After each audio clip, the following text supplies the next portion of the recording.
So what's up mga kakulapo, panibagong araw, panibagong vlog po yung ating gagawin ngayon mga kakulapo. So ngayon mga kakulapo, magsaing ako para pang hapunan namin mga kakulapo.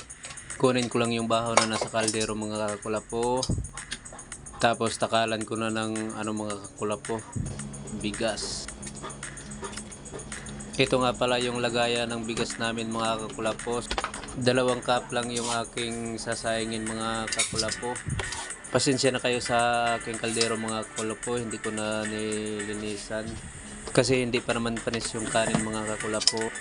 Pasensya na kayo sa aming bodega mga kakulapo, medyo makalat ay bodega, bahay pala mga kakulapo. Ayan ang mga kakulapo, hugasan ko na yung bigas bago ko siya isalang mga kakulapo.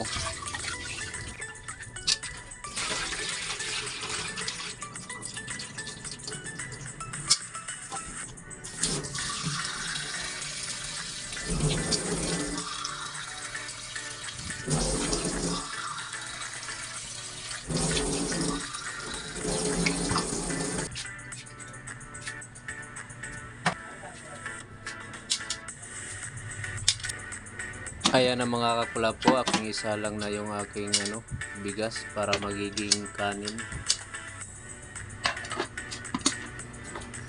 Sindihan ko na yung kalan mga kakulapo. Yan, ayusin ko lang, medyo malakas yung apoy mga kakulapo, hinaan ko lang muna.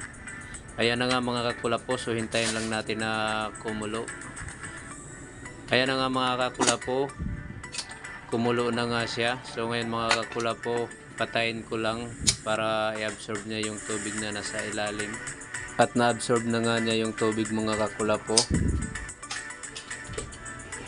Sindihan ko lang din ulit mga kakulapo para mayin-in na siya at tuluyan na maluto.